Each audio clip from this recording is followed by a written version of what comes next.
Flor Casarín González es una asesina serial mexicana, activa en Ciudad Juárez, Chihuahua. Asesinó en complicidad de su hijo y otros hombres a adultos mayores y de mediana edad para poder robarles, pero fue el asesinato de 2 mujeres la que selló su destino. 2 asesinatos confirmados y entre 20 y 25 posibles víctimas de esta mujer asesina, impulsada solo por el dinero. Valiéndose de varios seudónimos se acercaba a sus víctimas y se ganaba su confianza, en algunas ocasiones una vez entablaba una relación, con esto logró estafas y robos. Terminaba dopando a sus víctimas con clonazepam para desvalijar sus viviendas, las asesinaba apuñalándolas o estrangulándolas, en ocasiones acompañado de su hijo, Roberto Rodríguez Casarín, también conocido como el Lacro o el Tocino. Carlota Muñoz Durán. La madrina, acompañada de su hijo y otra persona, asesinaron a Carlota Muñoz Durán en el interior de su propia vivienda. La madrina acuchilló a Carlota Muñoz Durán 91 veces. Griselda Mojarro Delgado. En noviembre de 2016, la madrina la drogó y fue conducida en su propio auto a una zona baldía donde fue asesinada. Le golpearon la cabeza con un martillo y finalmente la apuñalaron 18 veces en el torso y el cuello. Se determinó nuevamente que la causa de muerte fue choque hipovolémico. La madrina presuntamente se reía mientras acuchillaba a su víctima. Por el asesinato de Carlota Muñoz Durán fue sentenciada a 21 años de cárcel en octubre del 2019 por el delito de homicidio agravado y calificado. Por el mismo acto cometido contra Griselda Mojarro Delgado fue sentenciada a 23 años de prisión en febrero del 2020. Ambas condenas sumarían un total de 44 años para la conocida madrina.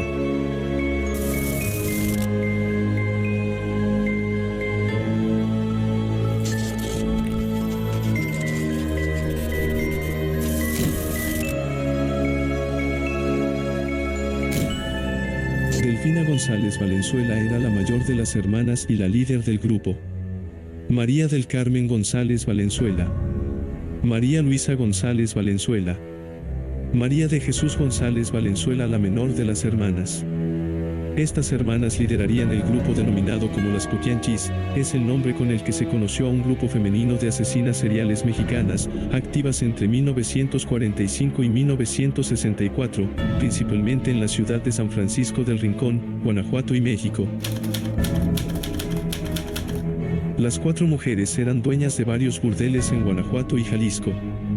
Sus víctimas fueron en su mayoría mujeres a las que privaron de su libertad para que ejercieran como prostitutas, aunque también asesinaron a clientes y bebés de las mujeres esclavizadas.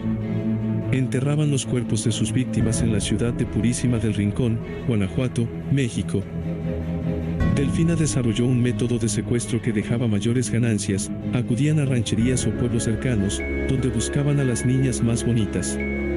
No importaba si tenían 12, 13 o 14 años de edad, las llevaban cómplices masculinos que, si las sorprendían solas, simplemente las secuestraban. O si estaban acompañadas de sus padres, generalmente campesinos, se les acercaban y les ofrecían darles trabajo a las hijas como sirvientas.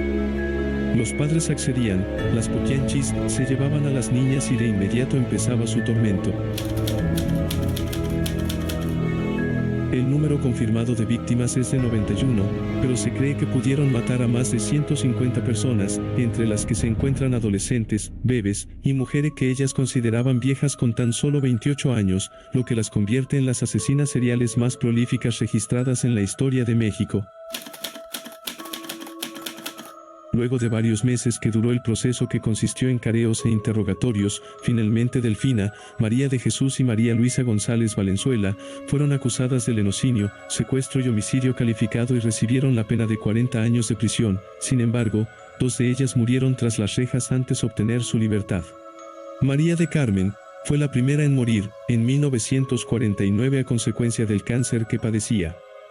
Delfina, conocida como la Poquianchis Mayor, falleció el 17 de octubre de 1968 a los 56 años en la cárcel en Irapuato, de una hemorragia cerebral, luego de caerle sobre la cabeza una cubeta con cemento. María Luisa, apodada Eva, la Piernuda, perdió la vida en su celda de la cárcel municipal de Irapuato en noviembre de 1984 por un cáncer hepático. María de Jesús fue la única quien falleció en libertad a mediados de la década de los 90.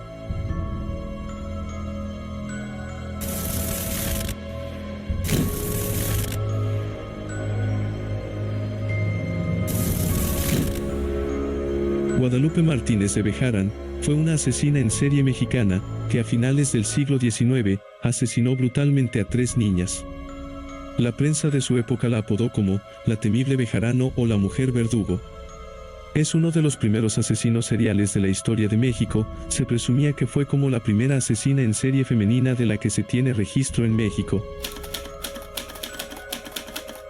Era una asesina organizada, hedonista motivada por satisfacción sexual, sedentaria y depredadora sexual. Atraía a sus víctimas, jóvenes y niñas pobres, ofreciéndoles empleo como sirvienta en su casa. Las conducía a su domicilio, ya instaladas, mostraba sus verdaderas intenciones, las esclavizaba y sometía a tortura con marcados tintes sexuales. Disfrutaba en especial de obligarlas a sentarse desnudas sobre un brasero ardiente.